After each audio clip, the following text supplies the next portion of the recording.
Frieza asks Whis for free passage to the 9th universe, claiming that they tried to break the rules and needed to be charged for it. The plan orchestrated by Frieza is very insane, and since Whis can't do anything about it, because Cidra actually broke the rules, he gets what he wants. Frieza, the new god of Universe 9, is already a reality, and how will it be for Frieza trained by an angel? What level will he reach? Want to understand how this is possible? I will prove it to you. So subscribe to the channel, leave your like, and activate the bell. The 9th universe tried to manipulate Frieza during the Tournament of Power Saga, in a bold and risky move. During the tournament, the warriors of the 9th realized that Frieza did not seem loyal to the 7th universe, so they decided to approach him to try to convince him to betray his team. They offered him a prominent place in their own universe if he accepted to join them and helped eliminate the fighters of Universe 7. The idea was that with Frieza's cunning and power, they would have a real chance of victory, even with their limitations. Frieza, as always, pretended to be interested. He listened, negotiated, and even pretended to be ready to change sides, just to gain a strategic advantage. He was just manipulating the situation, classically Machiavellian, waiting for the best moment to betray the betrayers. And that's exactly what he did. When the fighters of the 9th universe trusted him, Frieza attacked them mercilessly, showing that he was never on their side and making it clear that, despite being cruel and treacherous, he would not allow himself to be underestimated or treated as a pawn. The 9th universe's move, although bold, backfired. They only managed to accelerate their own elimination by messing with a being who is treacherous by nature, but also extremely proud and narcissistic. For Frieza, being underestimated or treated as a subordinate is a greater affront than anything else. And the price for that was paid right there, in the ring. He used the 9th universe's offer as a distraction, as leverage, and then destroyed them to show his superiority. And at that moment, a plan may arise in Frieza's mind. Taking the place of the current god of destruction Cidra would not be breaking the rules, since Cidra tried to bend the rules first. The Dragon Ball universe is full of surprises, but few as intriguing as Frieza's cunning and ambitious mind. Since his triumphant return and his power growth with the Black Form, much has been discussed about his future plans. And unlike what many think, Frieza's goal has never been just to destroy Goku or Vegeta. He thinks way beyond that. What if we said that now, while fully mastering the time room, Frieza begins to question something even bigger, the very system of the gods of destruction. He observes, compares, reflects, and then everything starts to make sense. He remembers that Beerus and Champa are blood brothers from the same planet, and although they are gods of distinct universes, they share physical traits similar to Dispo, a swift warrior from Universe 11. This raises a deep question. Can a mortal indeed become a god of destruction of another universe, even without being born in it? Frieza begins to put the pieces together. He knows Zeno rules everything, but also knows the Zeniths themselves destroyed entire universes for considering them weak. And then he remembers an uncomfortable detail he witnessed. The attempt of the god of destruction of Universe 9, Cidra, to directly interfere against Universe 7 behind the scenes of the Tournament of Power. It was Cidra who offered destructive energy, so that Goku would be eliminated even before the tournament started. This, in Frieza's view, breaks any code of conduct, ethics, or hierarchy between universes. If a god can act so lowly, then why couldn't a mortal like him, with superior power and intellect, replace him? And there, amid the emptiness of the time room, where time does not pass like in the real world, Frieza starts to architect not only his future, but the decline of those who consider themselves untouchable.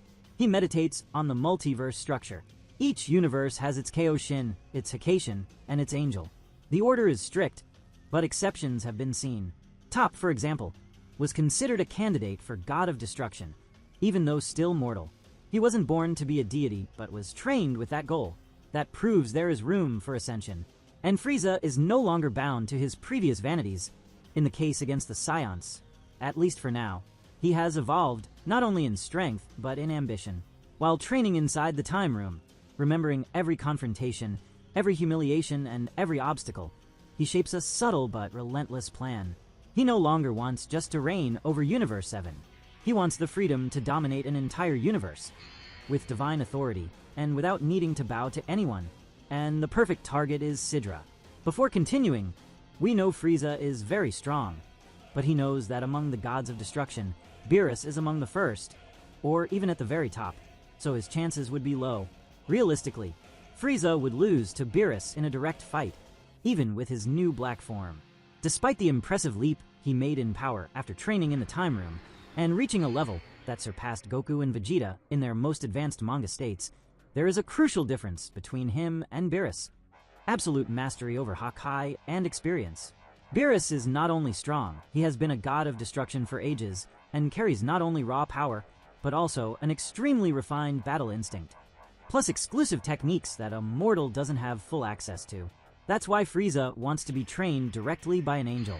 Beerus was also able to fight with partial Ultra Instinct, facing multiple gods in a duel between Hakations and coming out well, which already places him above the scale that Frieza, even with his growth, has yet to reach. The black form brought Frieza much greater control and coldness, with condensed energy and destructive ki mastery comparable to Hakai, but not to the point of fully rivaling those who have used this energy naturally for millennia. Beerus also has a mental advantage. He doesn't lose balance. He is not driven by hate or ego. He is precise, lethal, and unpredictable. Frieza might surprise with his speed and strategy, perhaps forcing Beerus to exert more than usual effort, but it wouldn't be enough to defeat him. In the end, the gap between a mortal, no matter how evolved, and an elite god of destruction like Beerus is still wide. Frieza would have to take another evolutionary leap, or even learn from an angel, to have any real chance. Even so, his ambition may lead him to try, and that would be dangerous, because if Beerus doesn't kill him, he might let him live just to see how far he can go, which could cost the entire universe dearly. Anyway, we now know the main reason why Frieza has not yet tried to usurp Beerus's throne as Hakation. Now back to Universe 9. Cidra has always been seen as one of the weakest, most hesitant, and even lazy gods of destruction. His performance in the Tournament of Power was disappointing.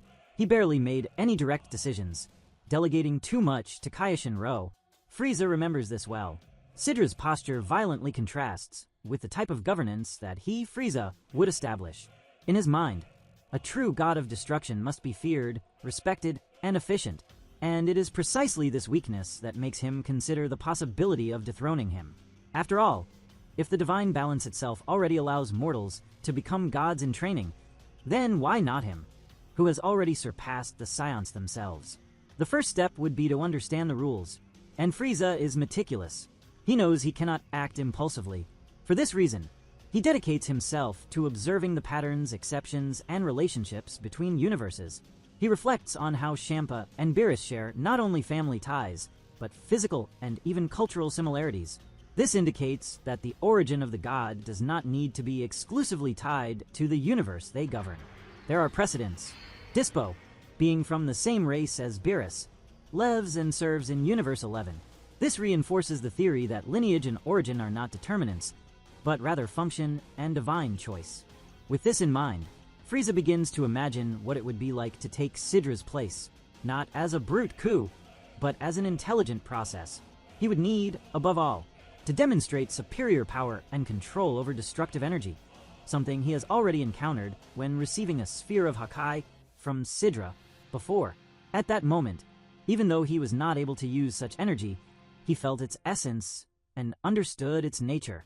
Now, years in training later, especially with the refined black form, it is possible he can absorb and manipulate this energy autonomously.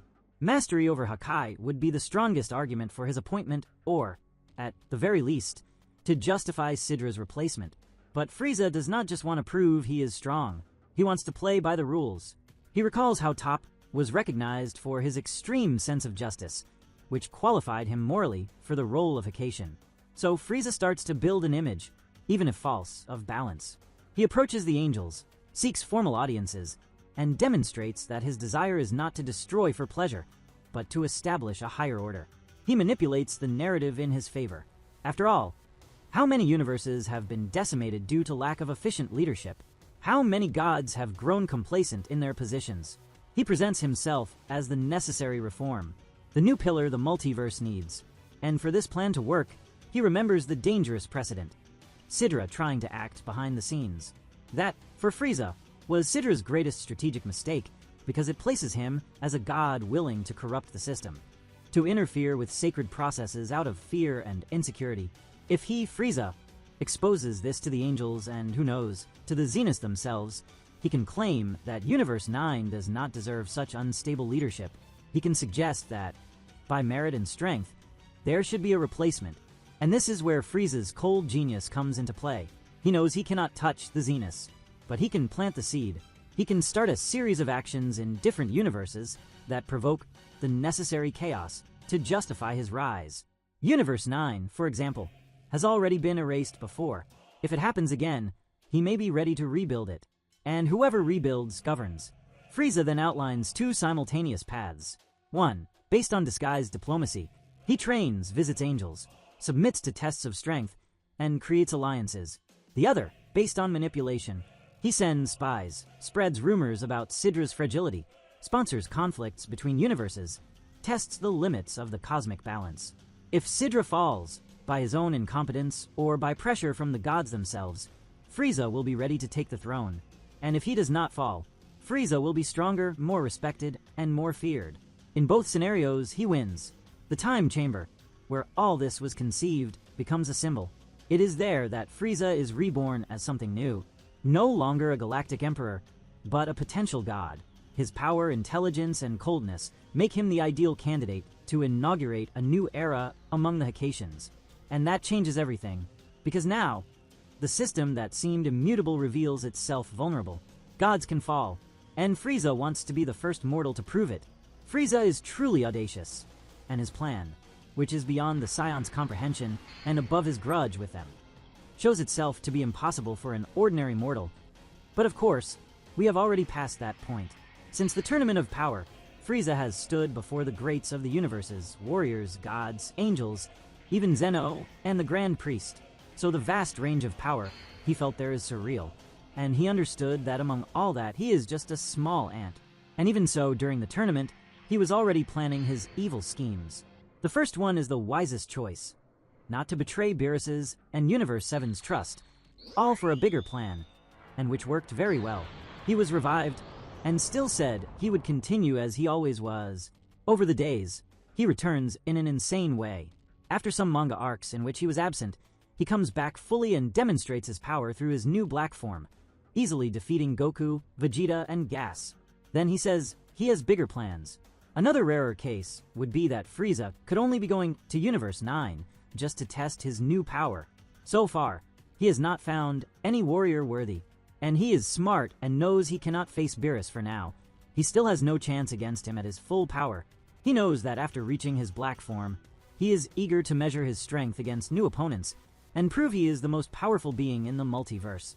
Starting slow, Universe 9, with its unique warriors, offers the perfect opportunity for Frieza to demonstrate his supremacy. He is determined to show that no one, not even the gods of destruction, can challenge him, even though the warriors there are no big deal for him currently, even if they had trained a lot. In summary, becoming a god of destruction would open a new world of possibilities for Frieza. He could access knowledge and powers inaccessible to ordinary mortals, being trained by an angel, and learning to maintain balance in the universe. This would not only increase his power, but also solidify his position as a force to be reckoned with across the multiverse. With this new journey, Frieza would continue to challenge the limits of what is possible, always seeking new challenges and opportunities to increase his power and influence. The Dragon Ball story continues to evolve, with Frieza playing a crucial role in shaping the future of the multiverse. What do you think of this possibility? So comment below how much Frieza would evolve with this. Anyway, back to Universe 9 and talking about Cidra, who is often considered one of the weakest gods of destruction, not in strength but mentally as has been shown, and Frieza can see this as an opportunity to take power for himself. By doing so, he would not only increase his own power, but also gain a new domain to govern, further expanding his influence.